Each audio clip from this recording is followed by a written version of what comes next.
Chris Landry, I hope all is well. Welcome into the game in T-Town.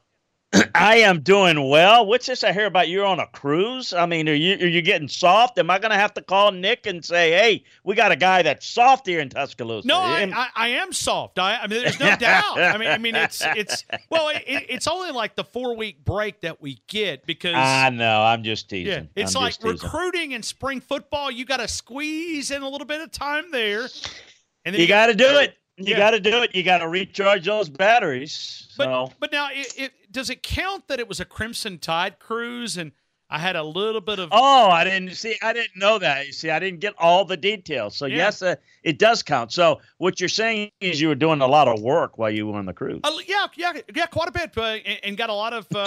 You build those relationships like Jonathan Allen, Calvin Ridley, Kenyon Drake, Eddie Jackson. And a lot of the older players. So I had a chance to mingle with those guys and do some events and had some player Q&As. It was kind of fun. It was kind of fun to and you put it was like 1,200 Alabama fans on this one ship.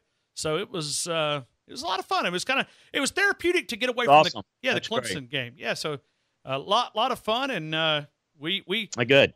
But I want to spend a little time because last Friday at 3:57, Nick Saban finally released all these assistant coaches, even though that we've known about them for weeks, but it was finally come down official. Right. Who do you think is out of those new coaches that have been hired, who do you think is the best hire for Nick Saban as he goes outside and gets some of these outsiders to come inside? Or maybe not outsiders, guys that are familiar with his program. Who was the best hire that Nick Saban made? Well, I don't know that there's a one best hire. I think Kyle Flood is a really experienced coach, very good with offensive line, run protection concepts, run game concepts. That's pretty good. I think Brian Baker's done a really good job coaching defensive linemen in this league, developing guys. I would throw those guys out. I mean, I think that the biggest thing overall is the fact that, you throw in guys like Charles Kelly and Sal Sunseri, guys that he's familiar with, Sark, the brief time. I think that we've talked about that. The importance of getting guys that he was comfortable with. It's pretty clear he wasn't happy with how this team was coached toward the latter part of the season. And, watching them against Oklahoma in the win and seeing how sloppy they were, that just didn't look like Alabama. And then you have some of the same things against Clemson, and then, boom, you get blown out. That just doesn't happen in 2 games. That's a byproduct of things that were festering behind the scenes. And, heck, look, I admit there's a guy that was let go on the staff that I think was an outstanding coach, but it apparently wasn't. There was a lot of loose ends on that staff, as I've kind of learned, at least, that that was very, very un-Saban-like. That's something that Saban doesn't tolerate, which is why there were a couple of most of the moves were expected, either guys leaving or being pushed out. There was one or two, one in particular that just said, there's more to the story there because that guy's a really good coach.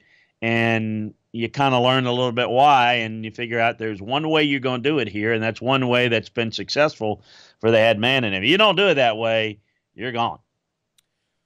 All right, so Alabama fans have a little bit of a question around Pete Golding. Should there be questions about him being Nick Saban's defensive coordinator? Yeah, he has a guy that's Charles Kelly that is called, quote, associate defensive coordinator.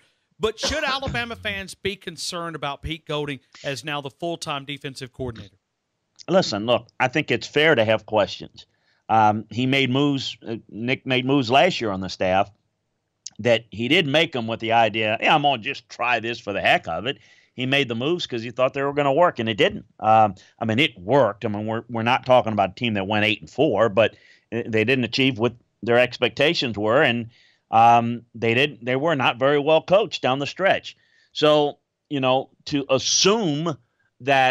automatically assume that this is going to work is not necessarily the case. I'll say this, that inside they started to make the changes internally, with giving Pete more of the responsibility, and that was because the move with Tosh, and I hate saying it because Tosh is a good young man, good coach, and he'll turn around and become a really good defensive coordinator one day, but he wasn't ready for that job. And, I think it's fair to question, is Pete ready? I can tell you of the two, he was the more that was in tune with what to do and when to do it and putting fronts and coverages together. He was the better of the two, which is why they didn't say anything, but it's why that he had more control. Now, people might say, if he had more control and they didn't play well down the stretch, what does that say? Well, it's a fair question, but I think that there is something to be said for the certain stability or lack thereof and the instability of maybe some things that were going on. And, I don't know. I mean, you hear things, and sometimes after the effect, people just throw things out. So I don't know how many people were focused on other things and one foot out the door. Some knew they were going to get fired and start looking for jobs. Some knew that they were going to leave. I mean, some of that is going to happen every year. So you can't have that as an excuse. You have to have guys that are going to be committed and do things the right way. And I think Pete was doing things more like what Nick wanted. But it's fair to question, as young as he is he ready to make this type of jump? I think Nick is going to be more hands-on on the defense next year. Until he's ultimately comfortable with Pete. But no, I think it's a fair question. Now, the alternative is this. You could go out and hire a very experienced defensive coordinator. Heck, you can go hire Jim Leavitt today, who just got fired at Oregon, Mario Cristobal.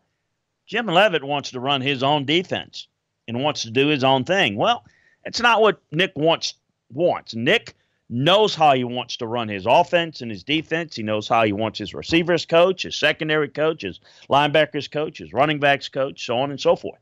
So Pete is somebody that in-house is more familiar with the defense, and he wants to create the continuity, and that's why Pete has got the job. If you were just going to rank the best defensive coordinators in the country on merit, Pete wouldn't be on that list, but he may be the best fit, at least in Nick's eyes, the best fit for Alabama because of the fact that he is so familiar with what Nick wants, how Nick wants to do it. If you bring in somebody on the outside, and no disrespect to Jim, who I know, that would be like oil and water.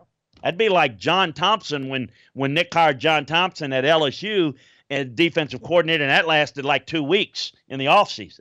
So, I think a lot of that needs to be understood. That while Pete may not be as experienced, Nick will have he has a better feeling about being able to groom Pete to do what he wants done and call it the way he wants it. Well, and probably Pete's not going to be a guy that's going to get a head coaching job this time next year. So maybe Nick Saban keeps him for longer than just a one-year stint. Well, maybe, but listen, here's the thing. You want your guys to do such a good job that people are coming after. Sure. So you hope that they do a good job. And yeah, maybe because of the fact that he's the defense. I mean, we saw that with Kirby, right? Kirby spent forever there. Well, sometimes it happens and sometimes it doesn't. He may see, I'm not putting words in his mouth now, he may see some of the young qualities of a Kirby that he groomed that may be there for a while. And it could be. It just depends. It depends on it depends on how good of a job he does, and whether Nick wants him there. And it depends on how comfortable he is. But again, part of the problem last year was there guys that he brought in that were from the outside that may have heard what it's like, but never experienced what it's like working for Nick and the pressure that he puts you under. And he had too many of those guys in 1 year that didn't adjust very well, and then you had the problem. So, again, Pete knows what to expect. Now, he's going to have even more responsibility, but he knows kind of how it's going to be. So, if there's a butt chewing coming and all that, he kind of expects that. He may not like it, but he's not going to go into a shell or go in the corner of his office and start making calls saying, I got to get the heck out of here, like maybe some of the guys did this past year. We're talking to Chris Landry, LandryFootball.com. Learn what those NFL teams and college programs already know by joining LandryFootball.com today. You now, as we dive into the scouting season, get an ever greater postseason discount, free agency, the NFL draft. If I've got the math, I think it's about 64 days away from the NFL draft. You got the NFL Combine, college recruiting, college coaching moves, certainly some still shuffling going on, roster analysis as he's breaking down not only the recruiting classes, but the current rosters, college and NFL teams, all the latest inside scoop on the college and the program, all this and a lot more for less than a magazine subscription, now with a special postseason discount. Don't forget to catch out Rush the Field podcast, which is dedicated to college football every Wednesday, Tuesday, and Thursday, the LandryFootball.com podcast. You'll also get the free War Room, right-hand side of the screen. Drop your email. They'll send you a confirmation, and you can sign up, LandryFootball.com. All you need to do is provide your email and tell them that you heard it right here on the game in Tuscaloosa. Chris, we're now just a few days, 6 days away from the NFL Combine. How important do you see the NFL Combine for all these draft prospects as we work our way to Nashville, Tennessee? Oh, it's really important, but not for the reason that people think. I was involved in starting the Combine with a group, with a committee back in the day in the early 80s. And I ran the Combine for a few years. And here's something that people may not know about the Combine. There's one reason why we did it, and one reason only, is to bring all the players into one location to get the most extensive medical physical than they've ever had. We need to know about these, because prior to that, you had players crisscrossing the country. And the final straw was a player, your listeners will probably remember Nolan Cromwell. Nolan Cromwell was an excellent defensive back for the Rams, but he was an option quarterback for Kansas back in the day. This was pre-Combine, and he had some injuries, and he was crisscrossing the country, and he'd have to bring all his x-rays on flights, and he'd have to go to Dallas and Cleveland and Chicago and Buffalo and you name it. This is crazy. Let's bring all the players in one location. Let's get the medical physical, all the team doctors, all the trainers. We'll get all the MRIs, all the x-rays, and we'll do all the evaluations there. Get it all done. It's a lot cheaper. That's what the Combine is for. That's what we started doing. We measured and weighed them at that time. Then eventually we said, well, let's run them in the 40. Let's do a couple of agilities. Then we just said, let's do some drills. Hey, let's spend some time. Let's interview them. And now it's gotten to be, what I kind of call a dog and pony show. And you're going to, folks that like to watch it on TV, you're going to hear this and that. Well, this guy's moving up and moving down, and this workout, this. That's very little to do with reality. That's a little bit fluff. The workouts are the least important thing that's done there. The medicals are the most important.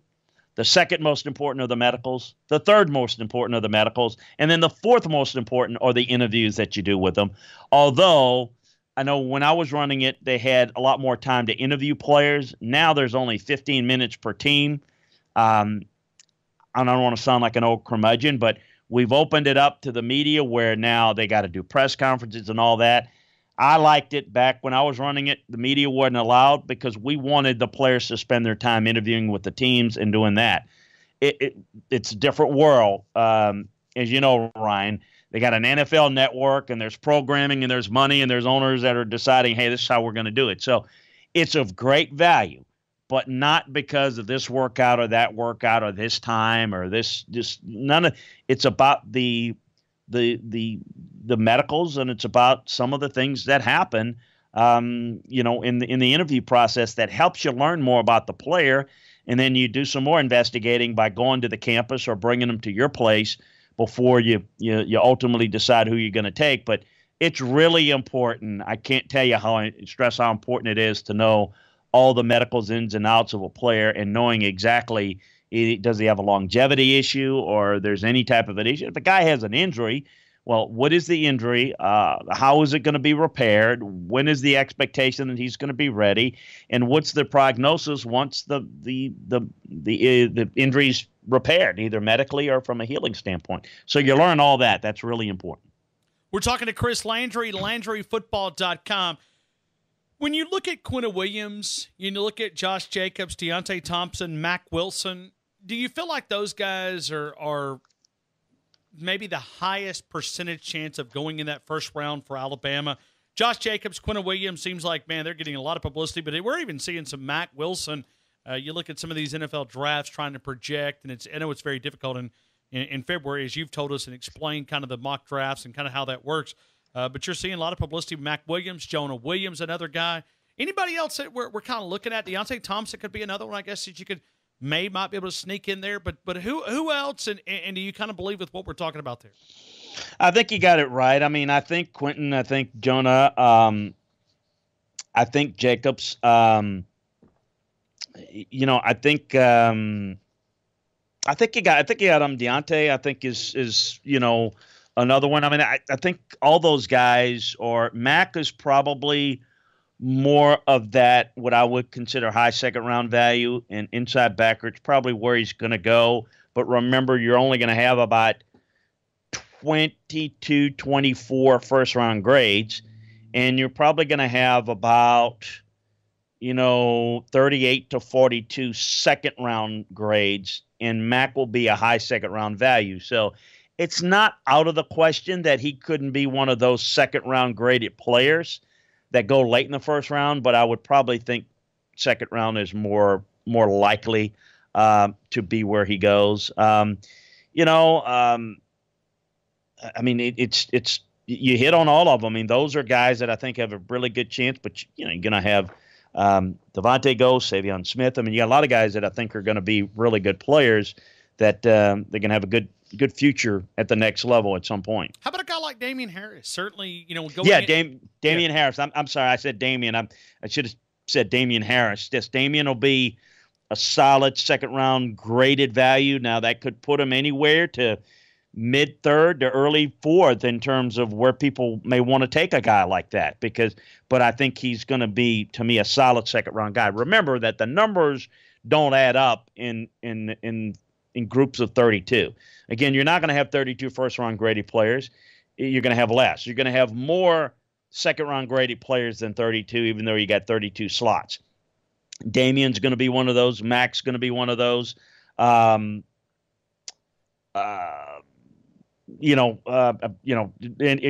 maybe I'm trying to think who else might be. And those are probably second-round graded guys. But they could end up going in third or fourth round, because some of those guys are going to be second round graded guys that are going to bleed all the way into the third and fourth. So it just comes to who likes somebody a little bit more or less. If guys are graded equally, do they go with this position over that position? Where's the depth in the draft? That's why you have all these trades late in the draft, because in the seventh round you got guys with fourth round grades on your board, and so you're trying to get up and get some of those guys. So I think Damian is got a chance to have a good career, and will definitely be drafted within the first three rounds, I would think. What do you think about Kyler Murray? It's been a lot of topic of conversation. Certainly he wants to play football. What do you see in Kyler Murray as far as a franchise quarterback? Because if you're going to be drafted as high as everybody's projecting, you got to believe in Kyler Murray. Do you? Well, first of all, I have to be convinced, and I think that he's taken a step towards, giving some of the money back, that he's committed to playing football. But, there's always that threat of him going back to playing baseball, and that's what would be concerning to me. I think you have to embrace what he is, and that is a guy that's a playmaker. He's tremendously athletic. He does have a very good arm. He's got uncanny accuracy to fit the ball in spots, but he's a guy that you're going to have to play a lot outside the pocket. You're going to have to play him with a lot of deep set drops, because he's not a guy that's going to be able to get the ball out on a three-step drop, because he's not tall enough. And let me just say this, because I know this, people say this. Yeah, but Russell Wilson is nothing like Kyler Murray. Russell Wilson has 10 1/4 inch hands, which is the equivalent of somebody that's 6'3" or 6'4". His release point, and that's what we're really talking about. With height, it's about release point and the ability to two things: to be able to see the throwing lanes, and two, to be able to throw the football to where you can get it over or in between the linemen. And Russell Wilson has a release point of a guy that's 6'2". So the fact that he's 5'10" and whatever, 5'11", he plays a little taller. Kyler's a little bit different build. So he can play. He's not going to fail in the league because he's short, but you have to overcome a lot of things due to the lack of height at the next level, and I think he can do it. You have to be willing to embrace that. He's not going to be a great in-the-pocket guy. Well, I mean, Cam Newton's not a great in-the-pocket guy, and he's as tall as a tree, you know, but you've got to be able to work around that. I think somebody will. How high that puts him in terms of who's going to take him, I don't know. It's not going to be a consensus. Some people wouldn't want to take him very high. Some people might. All it takes is one. I would suspect that he's going to go in the first round just because I see people are going to see his dynamic qualities and are going to embrace it, and he's probably going to convince at least some of those teams that he's playing football for the long haul. And I believe he's sincere, but I often wonder, now, what is he going to do if he doesn't have a good first year or second year? Does he go back to baseball? Is that option still on the table for him? See, that's not something that other players has the option for. Nobody else can say, well, I got another job option that's just as good. Now, we occasionally see some players that go on to be doctors and lawyers, and they truly want to do that instead of play football, and that's great. But rarely is that a guy that's going to be a high pick. There's no other job that is going to pay you what playing professional football is going to play you unless you can get a same contract in another sport. Charlie Ward had that option. Kyler Murray's going to have that option. And if he's willing and committed to playing football, I think he can be a really good player in this league. Chris Landry, LandryFootball.com. Chris, and I know this is way early, and I even feel bad for even asking the question. You think Tua can be a top 5 pick in the 2020 NFL draft? Can he work himself to being maybe the first quarterback off the board, maybe even a number 1 pick? Can you see the skill set? Sure, certainly he's got to prove it again. Year number 3 going into his junior season, but can you see the potential there to maybe be that first quarterback, maybe even the first player off the board in 2020? He can. He's got a lot of the intangibles. Most of the time we talk about the physical qualities. I think he's got great intangible qualities, leadership skills, great anticipation. He's got things to learn about the game and being a little more patient, working the check down. But he's going to get that. I mean, in time, he'll work hard at it. He's got the right type of attitude. I think I worry a little bit about his frame holding up. I think he can improve upon that, get a little stronger. I don't think the injuries are due to his frame, but I do worry about him at the next level to some degree. However, he can get stronger. And I do think the way we protect the quarterbacks in this league, he'll be fine. Listen, there's some things that he does that reminds me of Steve Young. But he's not there yet. Now, Steve was probably just as good of an athlete, a little bit bigger, a little bit stronger, lower body. But yeah, I absolutely can see Tua developing into that. I think it's not just about the production at the college level. It's how it transfers. But a lot of what he does transfer. So we'll see how he continues to develop and stay healthy. That's the big thing that we need to see from him. He's got the intangible qualities that I think are off the charts good. LandryFootball.com. Right now, the scouting season sale, say 50% only for a limited time. And also, as you're looking right there on that website, go there, and about halfway down, you'll find a little tab there called the War Room. And now what Chris does with this War Room, I'm enjoying this because it's not some of that publication material. But they give you these little meat and the potatoes behind. I'm always fascinated with the scouting side of things. The latest War Room had some really kind of meat and potatoes that we wouldn't even be able to discuss here on the radio program, but you get that with that newsletter. Simply go to the right-hand side of the screen, drop your email. They'll send you an email. You confirm it, and Chris sends out these little nuggets, little tidbits that you can find in the War Room. So I've enjoyed those, Chris. So I kind of like those, man. You get a little behind-the-scenes little secrets and kind of diving into the kind of world and the business that we live in. I've kind of wanted to do this on the air, but it's like you keep mentioning rumors because people hear them and they're like, oh, they report them as facts. So you kind of love the little tidbits that you're providing. Yeah, we've had good feedback because we try to talk about some things that other people are talking about as well as some of the things we hear. But I wouldn't necessarily say because,